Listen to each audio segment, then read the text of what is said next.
এটা অস্বাভাবিক না। ডিমেনশিয়াতে বা বুড়া একটু বয়স যদি বেশি হয় তাহলে রিঅ্যাকশন একটু বেশি হয়। স্যার এখন তো বিশ্বে এই আলঝেইমার্স ডিজিজের যে আক্রান্ত রোগীর সংখ্যা দিন দিন বাড়ছে, কারণ মানুষের গড়ায়ু বাড়ছে, আমাদের সাথে সাথে আমাদের ওল্ড সিটিজেনের সংখ্যাও বাড়ছে। একটু জানতে চাই স্যার, যদি পরিসংখ্যানের দিক থেকে যে বাংলাদেশে বা আমাদের যে উন্নত বিশ্বে এই সংখ্যাটা কিরকম, যদি মেল ফিমেল রেশিও যদি চিন্তা করি? বলি সাধারণত ফিমেলে বেশি হয় আলঝেইমার্স। বাংলাদেশ সারা পৃথিবীতে যে দেখা যাচ্ছে এখন যে আপনার অ্যাজ এ হোল বয়োবৃদ্ধদের সংখ্যা অনেক অনেক গুণ বেড়ে যাচ্ছে। বাংলাদেশে এখন এই মুহূর্তে বলা হয় যে প্রায় 1.5 কোটি লোক যাদের বয়স 60-এর বেশি, এবং আগামী 2050-এ এটা হয়তো আরও অনেক অনেক বেড়ে যাবে, প্রায় 5 কোটির মতো হয়ে যাবে। সারা পৃথিবীতে কিন্তু এই জিনিসটা এইভাবে ছুটছে। আর খুব সংখ্যা যদি আপনি বলেন তাহলে বলা যায় প্রতি 1000-এ বাংলাদেশে একজন ডিমেনশিয়া আক্রান্ত আছে, এবং সারা পৃথিবী জুড়ে 7.7 মিলিয়ন মানুষ প্রতি বছর অ্যালঝেইমার্সে ঢুকছে। সত্যিকার অর্থে এই যে মানে একটা পরিসংখ্যান, এটা খুব ভয়াবহ পরিসংখ্যান কিন্তু। আমি আগে বলেছি যে এই পরিসংখ্যান নিয়ে চলতে যদি থাকে তাহলে কিন্তু এইটার মোকাবেলা করার সক্ষমতা বর্তমান যুগে কারো নাই, কোনো বড় লোক দেশেরও বোধহয় নাই এরকম। কারণ জিনিসটা এইরকম যে অন্য 5টা রোগের মতো নয়, এখানে শারীরিক, মানসিক, সামাজিক সব কিছু জড়িত আছে। যখন এবং এখনকার দিনে কি হচ্ছে আপনি দেখেন, যখন কোনো বাবা বা মা বা দুজন আলঝেইমার্সে আক্রান্ত হচ্ছে, কি হয় বেশিরভাগ ক্ষেত্রে 1-2 বাচ্চা কেউ থাকে না, কিন্তু বাসায় 2 মানুষ থাকে। কে দেখবে তাদেরকে? তারা তো পুরোপুরি অন্যের উপর নির্ভরশীল থাকে। ফলে হয় কি, এই সমস্যার সমাধান তো এখনও আমাদের দেশে তো অন্তত এমন কোনো প্রতিষ্ঠান খুব কম আছে যে প্রাতিষ্ঠানিকভাবে তাদেরকে আমরা হেল্প করতে পারি। সুতরাং তারা কিন্তু খুবই অসহায়। আর প্রাতিষ্ঠানিক সাহায্যের কথা যদি বলেন, পাশ্চাত্যে কিন্তু অনেকদিন আগেই শুরু হয়েছে, ওল্ড হোম ইত্যাদি ইত্যাদি। সেখানেও যে খুব ভালো একটা সার্ভিস তা নাই, সেটা নিয়ে কিন্তু অনেক সমালোচনা আছে। আবার এটাও আছে, আমরা হয়তো ভাবি যে একবার ওল্ড হোমে দিলে আর আসবে না, তা নয়। অনেক ওল্ড হোমের সিস্টেম আছে, হ্যাঁ কিছুদিন রেখে আসলো আবার নিয়ে আসলো, এরকম হয়।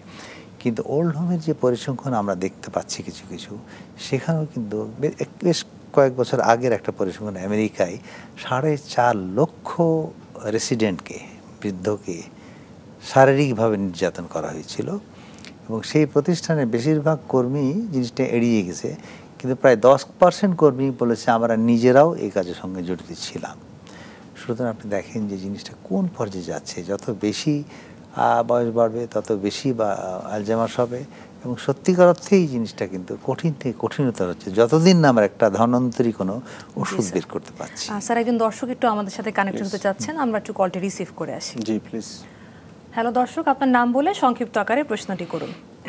আসসালামু আলাইকুম, আমি আমরিন বলছিলাম। ওয়ালাইকুম আসসালাম, বলুন। আমার কোশ্চেন হচ্ছে, আজকে আপনাদের যে টপিক যে অল হেলথ, তো আমাদের একজন মুরব্বী আছেন, ওনার হচ্ছে মানে এমনিতে আগে থেকে খুবই শান্তশিষ্ট মানুষ ছিল, মানে মুখ দিয়ে কথাই বেরোতো না এই অবস্থা।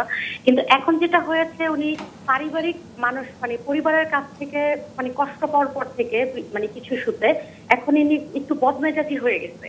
হ্যাঁ, এখন এইটা কি ওনার মেন্টাল হেলথ হিসাবে আমরা কাউন্ট করবো, বা এটার জন্য কি ডক্টর দেখানোর প্রয়োজন আছে কিনা, এটা একটা কোশ্চেন। আর সেকেন্ড, আমি একটু জানতে চাচ্ছি, আপনাদের বিষয়টা আজকে এজড পারসন নিয়ে কথা বলতে হবে, তো ইয়াং পারসনদের ব্যাপারে কি কোশ্চেন করা যাবে? কোশ্চেন করা যাবে, সময় তো কম আমাদের আসলে।